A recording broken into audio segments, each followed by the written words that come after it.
This episode of A.C.M.G. Presents Talk Time Live is brought to you in part by Viewfinder's Identity Search and Design. Your choice for web design, graphic design, and all multimedia development needs. Visit VFISAD.com and let us bring your vision to reality. This is Felix Chevrolet, a.k.a. Bag of Tricks Cat, and you're listening to A.C.M.G. Presents Talk Time Live. You ain't got the bag, oh no. You ain't got the bag, oh no. You ain't got the bag, oh no. You ain't got... Welcome to the show that gives you all the news, views, and opinions in the world of gaming. This is A.C.M.G. Presents Talk Time Live Extras Select Start with your host, Xavier Josiah. Power up and game on. I am Kronika, keeper of time. I guide the destiny of the realms. But my work's perfection has been tainted by Raiden's actions. I enlist all those who disdain the current course of history. By merging past and present, we may draw upon allies from both eras. I offer a greater empire in the new era. Will your Outworld armies defend it? They shall. Kotal Khan, we have common cause. Solving this temporal crisis. And in defeating Shao Kahn. I will have my scouts track Shao Kahn. Can't someone, anyone, explain to me what the hell is going on? Right? I've been in the future for a whole hour and I haven't seen one jetpack. Not one.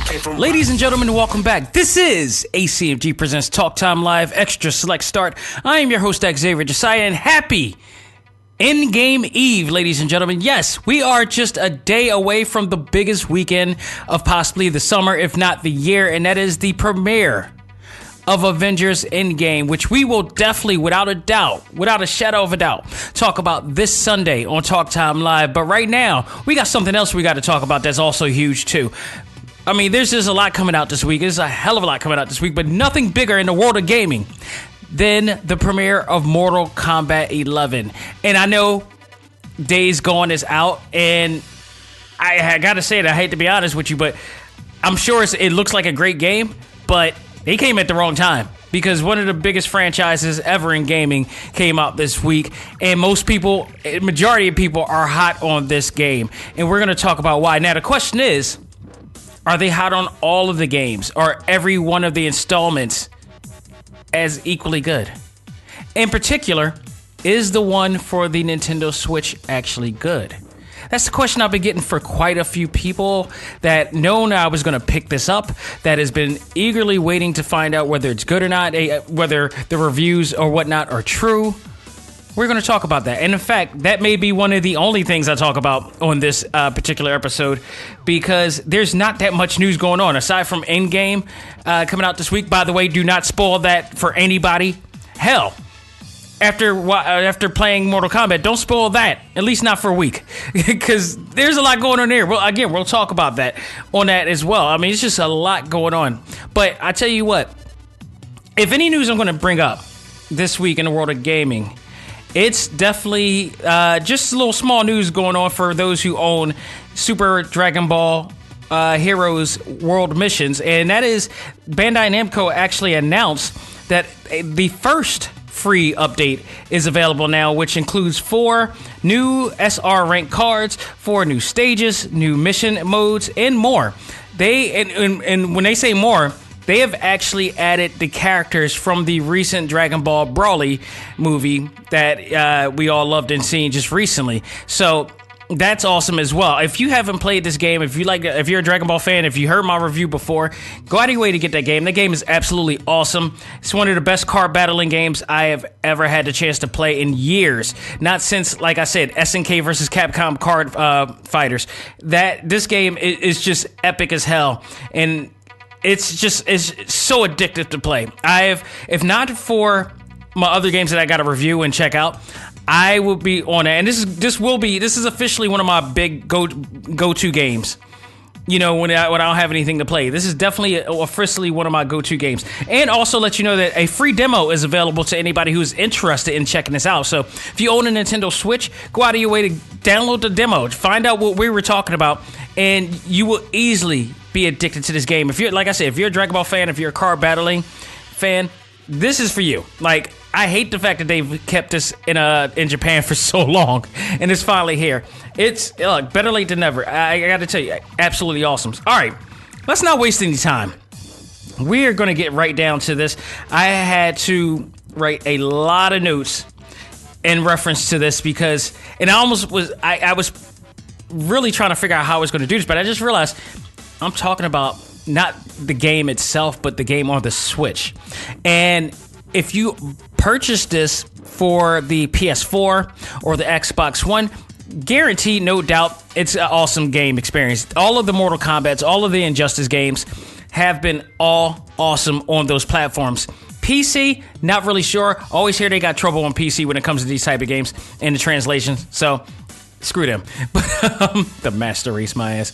But nonetheless, the question begs, is it good on a Nintendo Switch? And I am here to tell you, it is absolutely great on the Nintendo Switch, ladies and gentlemen.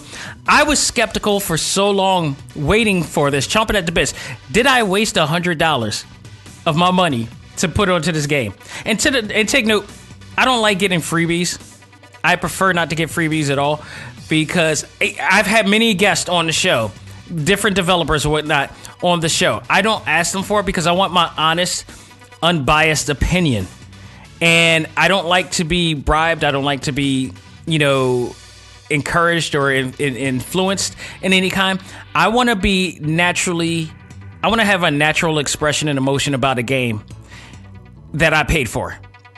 That to me is the most ethical thing I could ever do. For anybody that's listening and asking me about a game that I want to play, I'm not going to buy a game. I'm not going to get a free game. I'm not going to go after, get like incentives for reviewing a game. No, I paying this out of pocket. That way, if it sucks, I'm going to be organically pissed about this game. So, and this is the situation. Now, if you follow this show for a long time, I've reviewed what should have been one of my most favorite games to play, and that is WWE 2K18 last year. And on the Switch, for the first time, it was going to be on there. The Switch was early in the game. And we thought, like, okay, every one of these other translated games are doing great. This has got to do great. This is awesome. We're getting a wrestling game. We're getting a WWE game on here. Usually does great. And it really turned out to be one of the most disappointing experiences in the Switch history, and still just to this day so far. Mostly because of there was a lot of things to it, but the lack of communication with fans and consumers, and it was just so badly done. Like, damage control was just not good. So then it was 2K19 that they kind of came back on it in the threshold of things and took back their throne, but they decided not to go on a Nintendo Switch for a good reason. They were working with a company called Blind Squirrel, and apparently that just wasn't a good fit, and it didn't work out. They finally patched it up a few times, but it was still never to the level of what we expect from this. Now, turns out that NetherRealm is coming out. Was announcing that they were coming out with this one for the Switch as well. And I was like, okay, this is interesting. NetherRealm has never really dropped a ball on these type of things, and if they're going to do something, best believe they're going to do it right, especially with their association with Warner Brother Games. They don't want to mess that up at all. And Ed Boon and Mike Boone, they have never done a bad job on their own franchises. So it's only gotten better as time goes by. But on the Switch, that's a big challenge. And those guys, too, also work with another company. Not Blind Squirrel, but another company. I forgot the name. If I remember, maybe next week or something, I'm not even going to look that up. But they worked with an outside group as well to make sure that that the game experience was just as fluid on the Nintendo Switch as it would be on the other ones. And their biggest concern was frame rate. They wanted to make sure that we had the same fast-paced frame rate that others are getting to experience on the other consoles and in the PC as well. And I'm so thrilled at what they did, and NetherRealm and the entire team and the outside team that worked on this as well. I am so thrilled and happy at the results of what I've been playing. I've dissected this game. It is technically kind of it's very blockbuster, by the way. I've dissected the hell out of this game. It's not perfect by any stretch, but damn, it is a good game. And it's one of those games where, like, it's really, really good at the first run of it. It's going to be even better with a few updates and patches. That's how great it is. So I'm going to run down my notes of the pros and the cons. And unfortunately, there is cons, but I'm telling you now, the cons do not outweigh it. The pros far outweigh the cons in this. So let's run it down, man. Just absolutely enjoy this on the Switch. I had a great time not only just enjoying this game on the Switch in handheld mode, but enjoying it on the go. Literally, I became one of those guys on the commercials that literally travel away to play this game. I took a 12-mile bike ride out into the outdoors just to, for one, to keep in shape. I like to bike ride and everything, and burn a lot of calories before I eat stupidly. But I traveled out to the outdoors just to play this game. Funny story, there was a guy with his kid and they were going fishing, and he saw me sitting at the table with this Switch, and he gave me this look at, like, you really messing my game up. I'm trying to teach my kid the outdoors and natural life and get away from this games, and here you go with a Switch. Then I'm like, hey, sorry, at least I biked 12 miles to get up to this point to do it. So what are you going to say?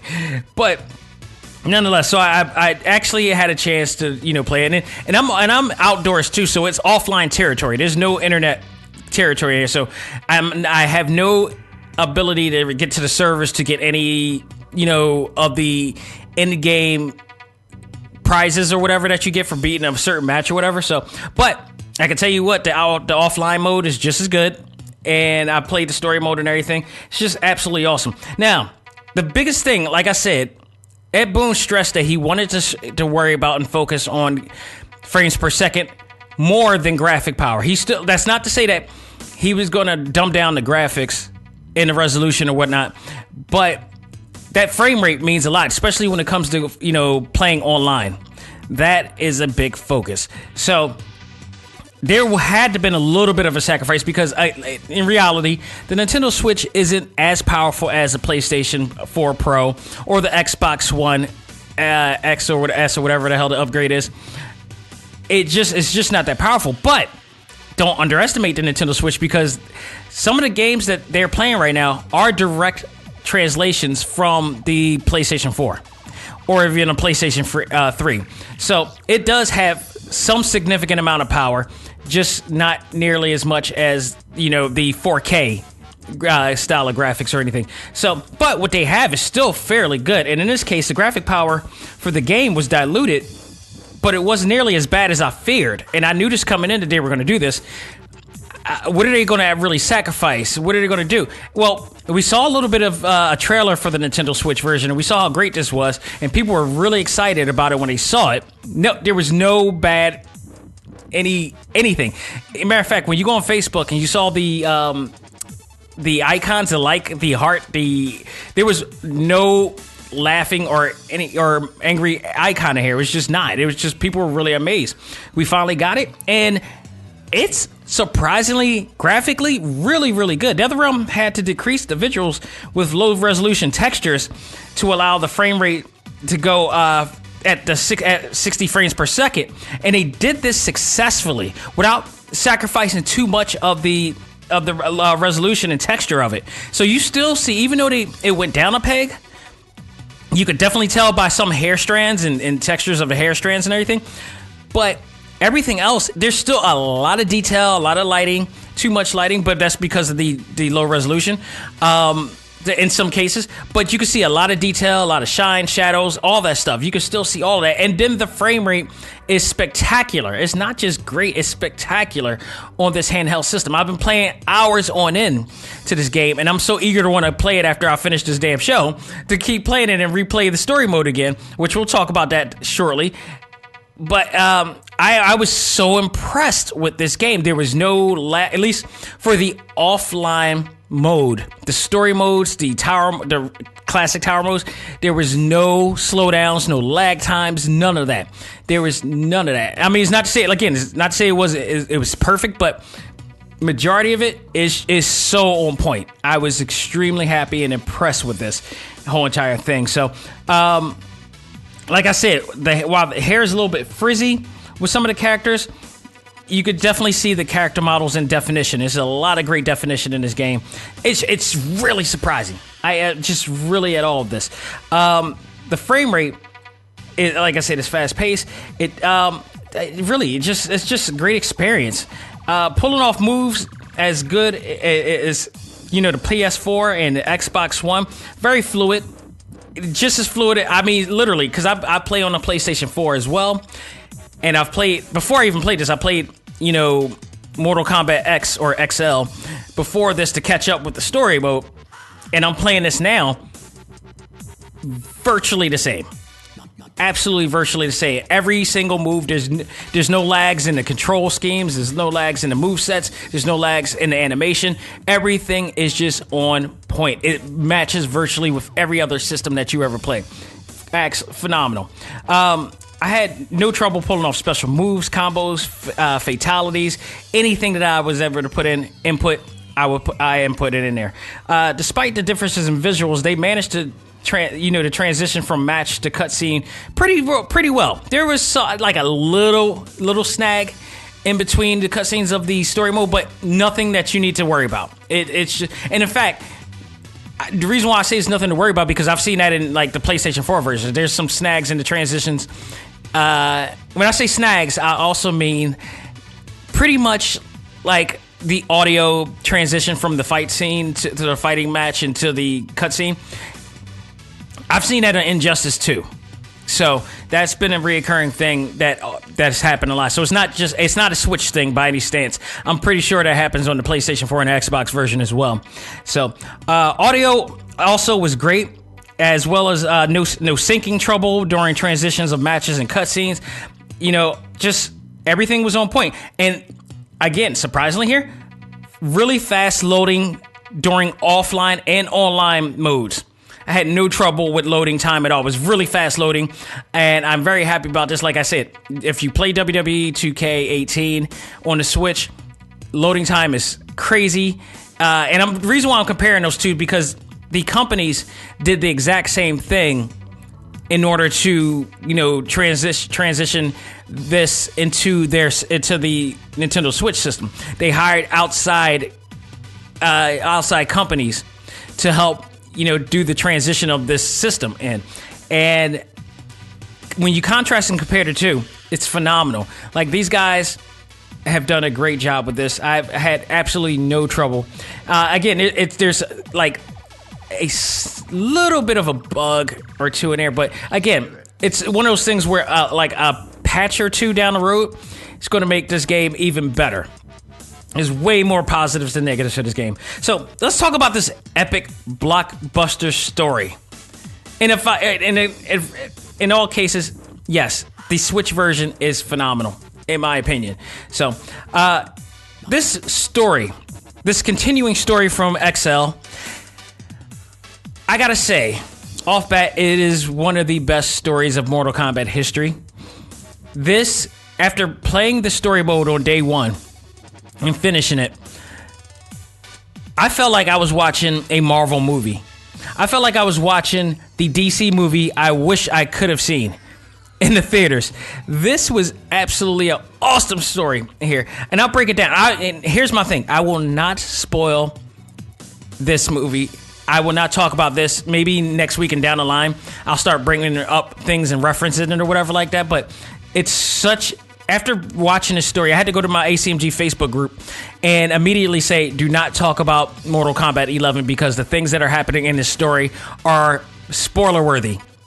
And I think, like in-game, everybody deserves to enjoy it for themselves. So I've given them a talk time limit of at least a week. So we'll talk about this in the Facebook group next week. But right now, people got to enjoy this for themselves because there was a lot to enjoy in this game. So the story with this is that Chronica, whatever how you want to pronounce it, who's Shinnok's mother, brings back characters from the past to rewrite the history that Raiden altered back in Mortal Kombat 9. She also has a hate for the Cage family, Johnny and Casey, for instance, because they defeated Shinnok in the last game. So she has a big vengeance, and she does this hanging around a group of people that is going to help her along with this. So there's so many twists and turns in this game. Big shockers at the beginning, big twists and turns throughout the game. And you will have to replay this game again because much like if you played Injustice, there's some different things going on in this game that require you to play as certain people, and you got to pick and choose between which person that you're going to play. So like if there's a chapter where it requires you to play as Scorpion or Sub-Zero, you got to pick the other, and then when you go through the game again, you pick the other person. Now, I haven't gone through the game a second time yet because it's just this week, but I went through the entire game the first time. I don't know if there's an alternate ending to this yet, so I can't tell you, but I'm telling you now, what I saw was absolutely awesome. So I'm hoping for it because I know Injustice had an extra ending. Injustice 2, that is, had an extra ending on there too. So I'm thinking when I go to the second round of the story mode, I'm very interested to see what's going to happen and what some of the changes is going to happen, if there's any in there. But a lot of twists and turns and great surprises and great surprises, great moments, and especially, in my opinion, if you're a fan of any of the characters, and particularly one character, a major payoff is going to happen in this game that I was hoping I was going to see, but not only did I see this payoff in this game, but it superseded everything I was seeing in this game, and I absolutely enjoyed it. I came out screaming and hollering as if I was watching a Marvel movie. So it was really cool. Ronda Rousey was one of the biggest names that was talked about in this game as well. She plays Sonya Blade, and how well she was going to play this character. It's not her first rodeo. She's done movies before. She was in Expendables. She's done a couple other movies. She was with the last Fast and Furious movie. She's been in the WWE for quite a while, so she knows what she's doing. This was not like a Oscar-winning role for her to have to take on. This was a very fun project for her to do, and I thought she did pretty good. It wasn't anything, she didn't really need to do as much. I thought she plays the part right.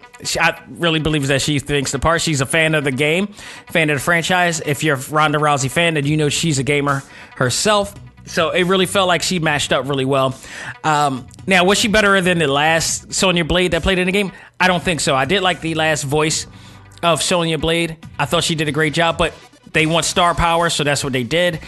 It happens. That's what they do. But with that said, Ronda Rousey did pretty good in this role, and she wasn't in there enough. She didn't have enough, she was in there fairly throughout the game, but not enough to overwhelm everybody else's role. And I think everybody else had some great roles in there. Speaking of roles, there was a lot of talk about Kevin Conroy being in this game, and apparently he's not.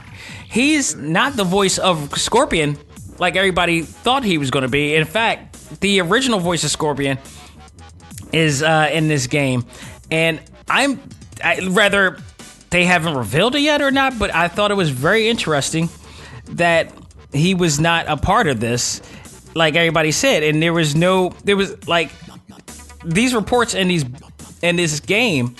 I mean, the reports that were coming out were saying that he was definitely going to be on there.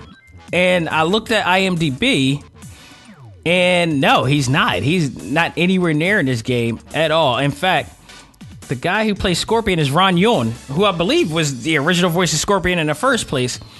And he's not on the IMDb listing at all. Almost everybody else is in there. Phil Lamar is in there. He's playing Kodo Khan. Steve Bloom is back as Sub-Zero. Troy Baker is back as Enron Black. That man can do no wrong, I swear. So they got... you know what? The list on this game is not... The list of people in this game is not...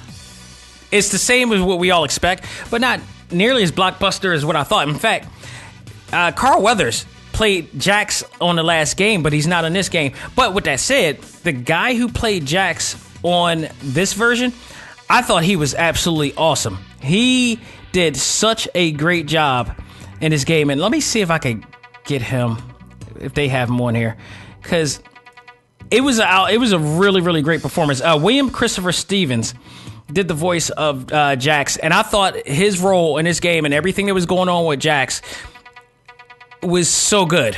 It was so compelling.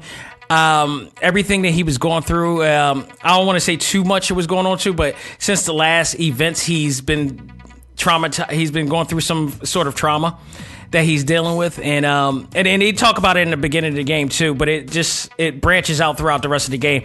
The story is just really well fleshed out. Direction is great. The character development is great. The story development is great. Everything connects. And there's a full circle moment at the very end. It's just so freaking good. Anyone sad or mad at the events of Mortal Kombat 9 will be slightly surprised, guaranteed. It's really cool. This is probably one of their best ones yet. This is saying a hell of a lot, because Injustice 2 was absolutely phenomenal as well. They stepped it up. NetherRealm is really kicking it in its gear, and I think this has the means of being the fighting game of the year again. Like, every time NetherRealm comes out, it's no doubt. They, like, Injustice 2 was fighting game of the year, I believe, the year that it came out too. I don't see anything competing. Like, I know Samurai Showdown's coming out in June, but I really, really doubt that game, as good as that game looks, from a playability standpoint, it may be good. I don't think they'll be able to do what nearly. I'm sorry. I don't know if they'll be able to do anywhere near as what they've done with Mortal Kombat and just NetherRealm in general, because they don't just make a fighting game. They make a blockbuster, and that is saying a lot. That is saying an awful lot. They also got great new characters in this game as well, with over 25 characters, plus more DLC characters coming soon, and there's been a lot of rumors as to what those characters are, one of which has been said to be the Joker, despite the fact that if you go to Ed Boon's Twitter page, he has Mortal Kombat 11 logo in the middle of his banner. One side is Scorpion, the other side is Batman. I don't know if that is throwing us off at any case, but we don't know. But there's a heavy rumor that my wishes will be filled, as everybody's saying Spawn is coming. I hope that's the case. Also, Ash from The Walking Dead, Bruce Campbell. That's actually a good fit too. I'm hoping for this. I really, really hoping for this, but we'll see. So the new characters, they got 3 new characters. Garrus, who is literally one of my favorites right now, the Collector, and Centurion. Basically, they're like the Dark Order in this, group, for like the Infinity Wars Dark Order in his group, which is Kronika's kind of a legion of people that are fighting with her to help change time and balance time, or what she believes is balance in time. Basically, they're forced to be reckoned with in the game, both in character and moveset. They work alongside Kronika to assure the balance of time in this thing. Garrus, I love this character. I love what they did with this character. He's an artificial construct.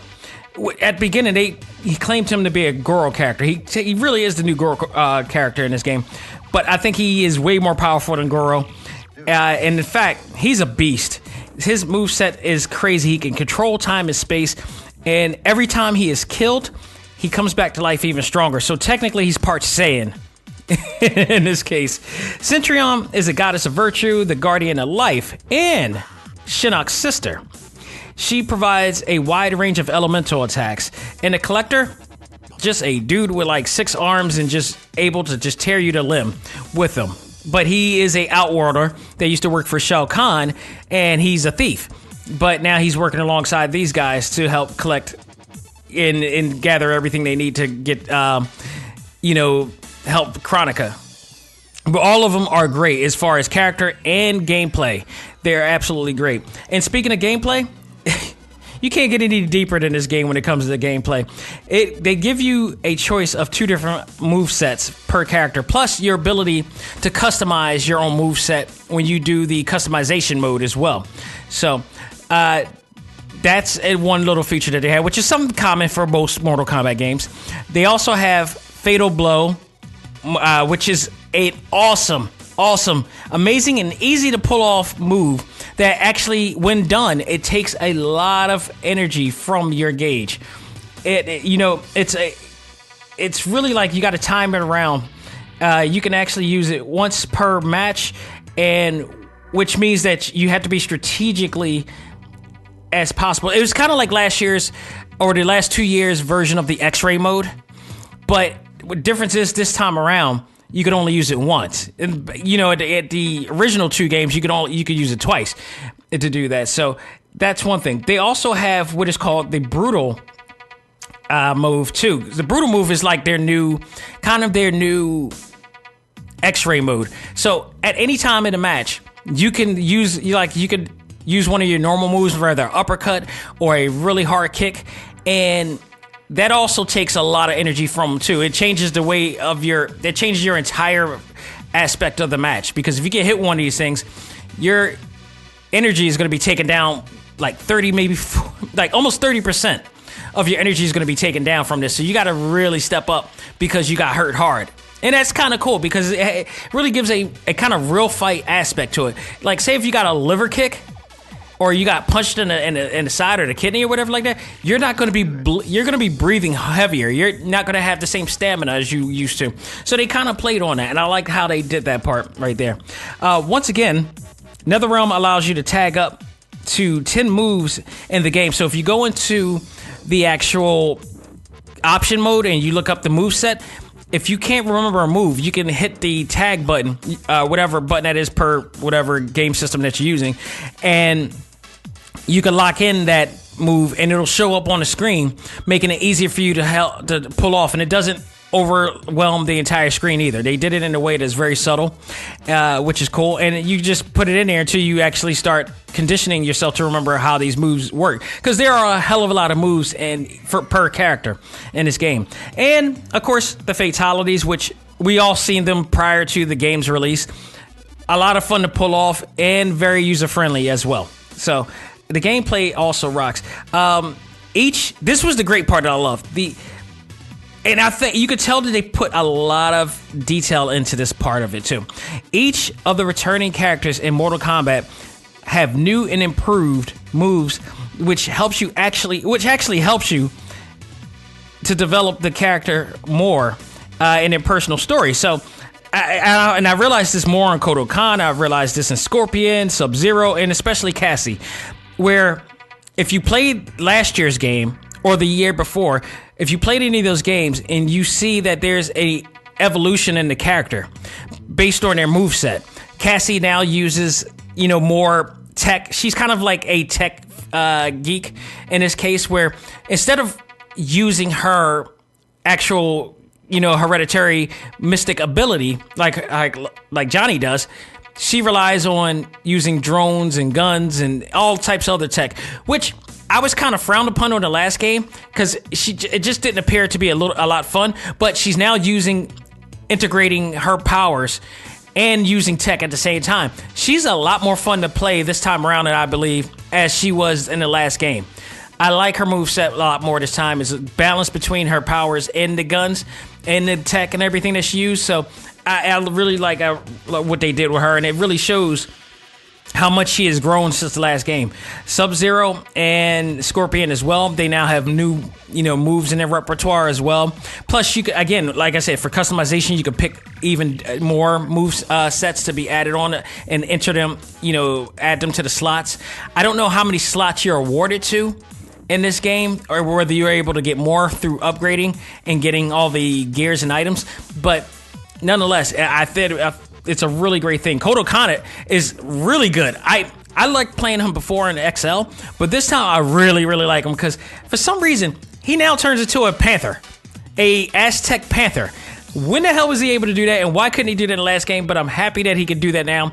He is awesome. I always liked the Kotal Khan character when he premiered last year, and I was waiting for him to get a chance to fight the Shao Kahn, and you're definitely going to see that. It's inevitable for them not to do this in there. So that's not really a spoiler thing. That's like, you know that's going to happen. So especially considering what the storyline is as well, and bringing back all the older characters and the new characters, and manipulating and altering time the way they're doing. So that is Kotal Khan is really one of my favorites, and Phil Lamar, who I had the chance to beat last year, was absolutely awesome. And he's always awesome. I love this dude.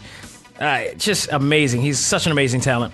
During the gameplay, you can pull off the Brutal, which I was talking about, and that was that is the move that I was telling you about, that you can, that takes away a lot of your energy too. So I believe when they start doing tournaments for this game, that's gonna be a game changer right there, the Brutals, because it's one thing to be able to do the fatal blow, but getting hit on the side or the chin with a brutal hit, yeah, that's going to play a factor in the gameplay of other people. And especially if there's a true way of actually mastering that, that's trouble. I hope that it's not. I hope that it's just random, and out of nowhere somebody can really find out how it just pops up and somebody just damaged them and they can really get on them. Because I think that'll change the dynamic of things, that in strategy and stuff like that. So I'm really hoping on that for there. So there are plenty of other modes in here too, not just the story mode, of course. There's also fight mode in here. I mean, there's tons. Of course, NetherRealm, every NetherRealm fighter has multiple amounts of things to do, including story, Tower of Time, which puts you actually in a tower, your traditional classic tower, but with different stipulations or modifiers to earn very special items, not in the normal tower modes. These items are for a limit of time, much like you've seen in Injustice 2 and I believe Mortal Kombat XL had that too. There was a recent issue with the Tower Time events. It now even was. It is a recent issue right now with the Tower of Time events in NetherRealm, which they have addressed, and we're going to talk about that in a minute, because that's a big deal. That's a big deal, but they've quickly addressed it, and we're going to talk about that for sure. Classic tower modes allowing you to play through with different characters to receive an exclusive ending and unlocking the collectible items for each character. Now, the cool part, this is your normal thing for Mortal Kombat 2, because when they got the main story mode of everything that's going on, you get the chance to play a what-if story mode with all of them as well. So it's really cool to talk about, to find out what happened to the other ones. Now, I just found out that there's a group of people that are slightly bitching about Jax's end storyline. First of all, it's a what-if storyline. 2, it's a fictional thing. 3, this was written by Ed Boon and his cast. They approved of this.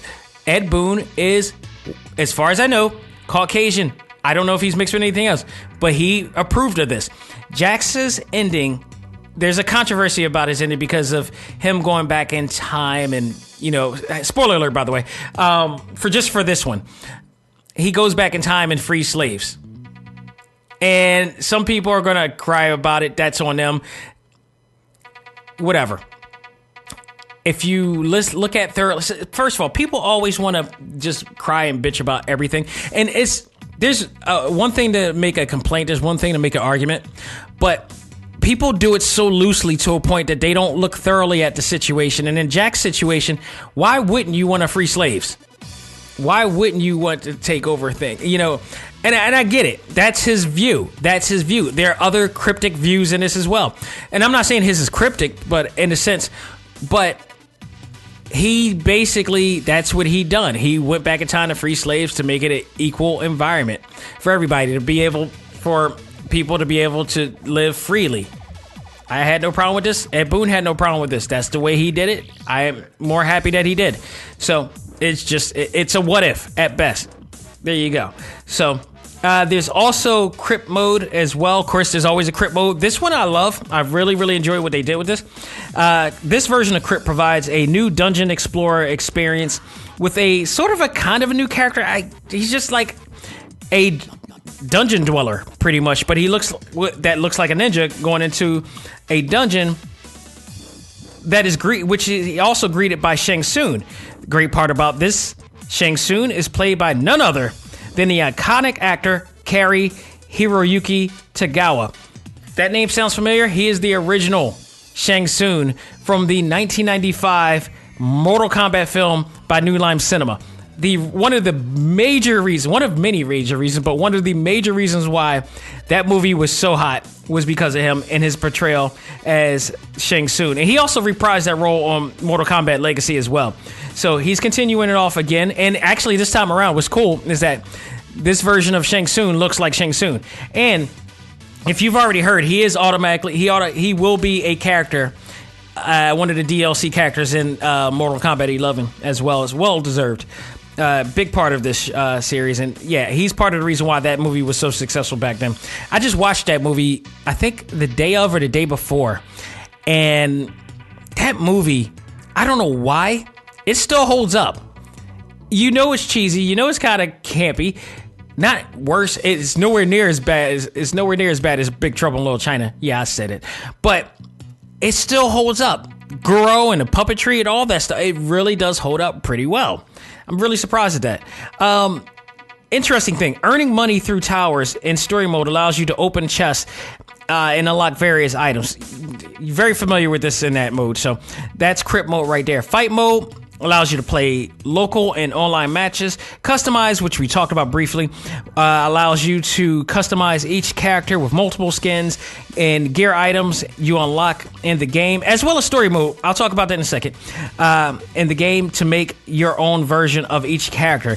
Each item provides a different effect to help give the character a more strategic advantage when fighting in a match. I gotta say, if you haven't realized this, and I just caught on to this, if you're wondering why, because if you remember playing Injustice 2, because they were the first one to do the customization thing, that when you beat a match in story mode, you also showed you what you've earned and what pieces that you have. You gotta, for this particular game, you gotta go into a different option to get all of that gear and the gear items that you were awarded to during the story mode. So if you finding it too hard to get it in Tower of Time, you actually did, and played through the story mode, you actually did earn some items for your characters to be customized. It's just under a different option, and it doesn't really tell you that. So I stumbled onto it myself, just in case some of you other guys out there may have not noticed that as well.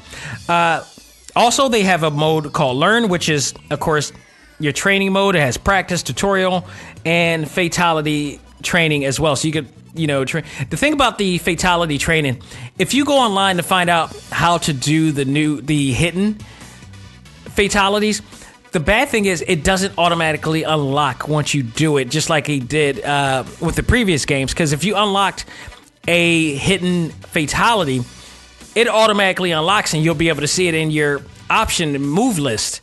No, you got to unlock that in crypt mode for some reason. So unfortunately, that's not a thing anymore either. Now, that is all the pros that I have. The cons that I have is that there are minor audio and video breaks within the transition of the cutscenes. Like I said, it's very minor. It doesn't hurt the game at all. But again, this is something that it's not a Switch thing. I guarantee that happens on the PlayStation 4 and the Xbox version, because it used to happen during Injustice 2. So this is a NetherRealm thing at best. If you put your game into sleep mode on the Nintendo Switch, this is for Nintendo Switch owners, update your sleep mode option to maybe 10, 20, or 30 minutes.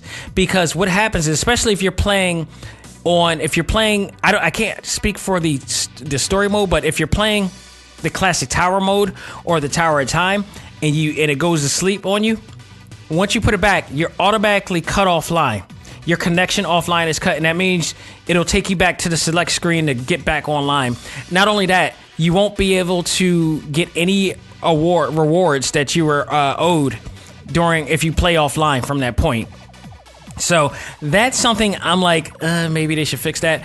But in all seriousness, a lot of it too is that you have to probably put your game on tower or on your tower, your deck, your dock on your actual dock, or you just have to change the options for your sleep mode to 30 minutes in order for you to still be online. So do consider that as well.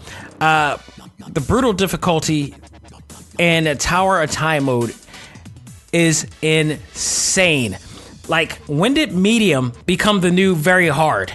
If you go, and this was something that, this has been the big talk that has been talked about all over the place. Like, I'm not the only one that's mentioned it. It's been talked about all the time throughout the internet, and now NetherRealm has addressed it. Not only that, the way that everything was structured, it felt like your normal game that you find online, those online freemiums, and they make the game so hard where they force you to go into microtransaction form and pay for the currency to get the stuff that you need. And there's a lot of things to get in here for you to have to be forced to not even to get beat so bad that it's like, I don't want to play this anymore. I'm just going to buy it. But if you do that, you're going to be spending a lot of cash.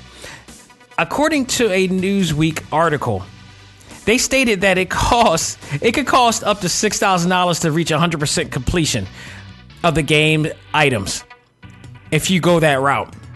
That's how bad it's been. Like, everybody has realized that the difficulty level is extremely high when it's just for a medium level. That should be, like, I can speak for myself. I know other people as well, those who've been playing fighting games for years.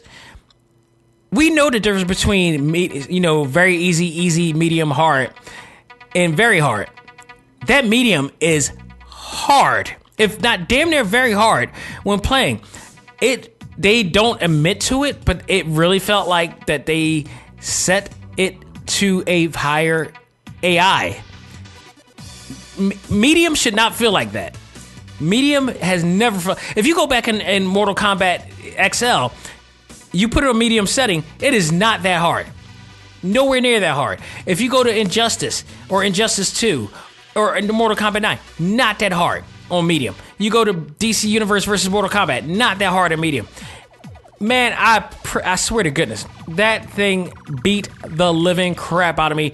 And at some point, I was just like, no, this can't be right. And lo and behold, look online, everybody's going through this, and everybody's discovering this at the same time. So kudos to all you gamers who smartly detected and spoke out on that as well.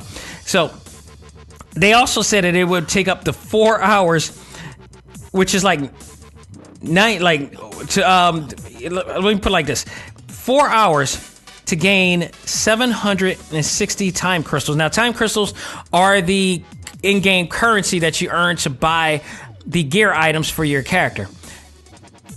The grinding in this thing was crazy. The grinding in this thing is absolutely insane. 4 hours or 190 time crystals per hour earned for that. Ed Boon did speak out on this and said that the grinding, that he acknowledged the grinding issue, and he said that there is a patch that will troubleshoot the issue. And then furthermore, later on, NetherRealm, the staff at NetherRealm, who normally does this combat cast on Twitch, they announced that as well. They acknowledged the issue. Now, they didn't say, I am sorry, we apologize. Technically, they did, but without saying it. And this is a corporate thing. For some reason, there is a rule, a unwritten rule in corporate, especially when it comes to doing damage control, that they are never to apologize to you at all, but they'll reconcile the situation or they'll troubleshoot the situation. But most likely, unless it's like a situation of racism or of any kind or any type of hate crime or whatever, they will not apologize for damage control situations. What they will do is reconcile in some way without is doing it without saying it. And in this case, since they acknowledged it, they have agreed that they're going to increase. Now they're going to work on hard a new patch that is going to increase money earned when fighting and more. They claim to hopefully have this by this week or early next week. They also noted that they're going as an apology, as a sorry, or not sorry, but sorry, thing. NetherRealm is going to give away a lot of coins, in particular 500,000 coins, 500 hearts, 1,000 souls, 1,000 time crystals, and more as in a quote-unquote apology for the grinding issue in Tower of Time. They're also talking about that they're going to tweak it as well. They're going to tweak the difficulty level as well. In certain cases, not all of them, but in certain towers, it should not be that hard. It should absolutely not be that hard at all. And I'm glad that they have addressed this. They quickly addressed this. And hopefully, and this is not just the Switch, this is for all the systems. Every one of them. Which leads me to believe, I can't fathom that they didn't realize that what they were doing. They claimed on the Twitch announcement that they were in no means looking to try to force people to get in that purchase, nor will they ever do. If you played Injustice 2, if you played Injustice 1, if you played Mortal Kombat XL, which also has, in game and that purchasing in there for extra coins and credits and everything, if you want to do that, optional. And you played the difficulty levels in those games, and you played their tower modes or their, or their universe modes or whatever it is, which allows you to get extra, items and all that stuff. Especially Injustice 2, it was never that hard. Never, ever that hard to get through some. Some of them were meant to be hard, to be more challenging. That's one thing. But there are other ones in here. It's like, come on. One of the manager who spoke on that Twitch once said he made a claim that it was, he personally has a higher skill than most, which is absolutely true. There's no denying that. This dude helped develop the game. You playing it nonstop. I'm sure he has a way better, skill level than most. But I still, for you guys to think that selfishly upon yourself, to not think of the casual fans that just want to play and be able to enjoy the game in a casual way and still earn some of the items that they earn. Some things, I agree, and I've said this before. Some things, you have to work for it. Other things, you just want to be able to have and enjoy. You want to have some challenge, but you want to enjoy the game. I hated the fact that they had an E-League mindset to this thing. And no, you can't expect everybody to have an E-League level mindset or skill level playing this game. That's absurd.